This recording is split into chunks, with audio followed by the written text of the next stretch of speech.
আসসালামু আলাইকুম। আমি ভিডিওটির শুরুতে ডক্টর মোহাম্মদ ইউনূসকে একটা ধন্যবাদ দিতে চাই। নির্বাচনের পুরা নকশা, পুরা মডেলই বদলাই ফেলছেন ডক্টর মোহাম্মদ ইউনূস। তিনি বলছিলেন যে সংস্কার করবেন, আমরা ভাবতেছিলাম কি সংস্কার করবে, তো ফাইনালি একটা সংস্কারের দেখা পেয়েছে। আর আমার মনে হয় এই এক ঘোষণায় 18 বা 20 কোটি বাঙালি যারা আছে এদের মধ্যে ধরেন 1% বা 2% বাদ দিয়া বাকি সবাই খুশি। শুধুমাত্র এমপি প্রার্থী যারা তারা ছাড়া কর্মীরাও খুশি হবে, কারণ এগুলার ঝামেলা কর্মীরার দিকে আসে। একটা নির্বাচন যখন আসে সারা বাংলাদেশে স্বাধীনতা পরবর্তী সময়ে 53 বছর বা 54 বছর যাবত আমরা দেখছি যে নির্বাচন মানে হচ্ছে পোস্টার, অলিতে গলিতে পোস্টার, চিপা চাপায় পোস্টার, চা দোকানে পোস্টার, গাড়ির মধ্যে পোস্টার, ডিজিটাল পোস্টার। এখন এই পোস্টারের জন্য কি কি সমস্যা হচ্ছে? প্রথমত, যারা একজন নেতার কর্মী থাকেন তারা সবার আগে বাটে পড়ে। যেমন একজন লোক এমপি ইলেকশন করবেন, ওনার অনেক কর্মী সমর্থক আছে, ব্যবসায়ীরা আছে, বিভিন্ন লেভেলের মানুষ আছে।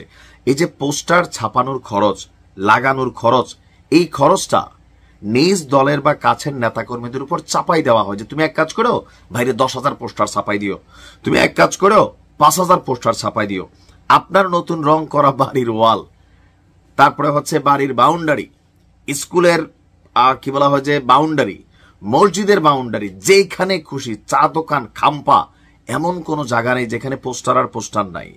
আবার রাতের আধারে এক প্রার্থীর পোস্টার ছিঁড়া আরেক প্রার্থীর পোস্টার লাগানো হয়, এই নিয়ে মারামারি হয়, কোপাকুপি হয়।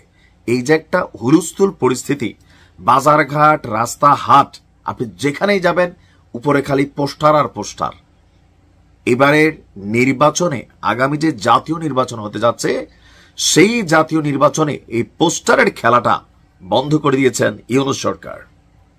দর্শক, নির্বাচনী প্রচারণায় পোস্টারের ব্যবহার থাকছে না, পাশাপাশি দলীয় অঙ্গীকারনামা, এক প্ল্যাটফর্মে সব প্রার্থীর ইশতেহার ঘোষণা, সোশ্যাল মিডিয়ায় কড়াকড়ি এবং আচরণবিধি লঙ্ঘনের জরিমানা 3 গুণ বাড়িয়ে 1.5 লাখ টাকার বিধান করা হয়েছে। মানে সোশ্যাল মিডিয়া তো আপনি যদি উল্টাপাল্টা কাউকে নিয়ে কোনো ভুয়া পোস্ট করেন, কোনো প্রার্থীকে নিয়ে অপপ্রচার চালান, অথবা মিডিয়াতেও যদি পোস্টার টোস্টার শেয়ার করেন কিনা আমি জানি না, এই জায়গাটা আসছে কিনা, তবে ফিজিক্যালি বা আমরা যে দৃশ্যত যে পোস্টারগুলো দেখি সেগুলোর ব্যাপারে খুব কড়া নির্দেশনা আছে। এছাড়া নির্বাচনের প্রচার প্রচারণা এবং করণীয় নানা বিষয়েও পরিবর্তন এনে রাজনৈতিক দল এবং প্রার্থীদের জন্য সংশোধিত আচরণবিধির খসড়া একটা অনুমোদন করেছে নির্বাচন কমিশন।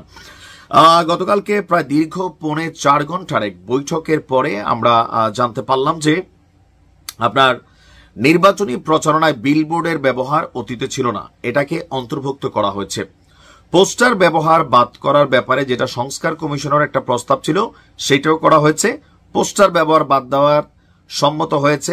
ব্যানার, ফেস্টুন, প্রতিদ্বন্দ্বী প্রার্থী ইত্যাদি নতুনভাবে সংজ্ঞায়িত করা আছে। এখন আমার মনে হয় যে এখানে আরো কিছু আছে, যেমন সার্কিট হাউস, ডাক বাংলা, রেস্ট হাউস, এইটার উপরেও বিধিনিষেধ আসছে। ফলে এখন এসব সুযোগ সুবিধা প্রার্থীরা অবাধে গ্রহণ করতে পারবে না। মানে আগে হয়তো কি, যিনি এমপি প্রার্থী তিনি গেলে এই যে সার্কিট হাউস, ডাক বাংলা যেই থাকে সরকারি ভবনগুলো, এগুলাকে ব্যবহার করত। তো সবকিছু মিলিয়ে আমার কাছে মনে হচ্ছে এটা ইতিবাচক সংস্কার। এটাতে সারা বাংলাদেশের মানুষ খুশি।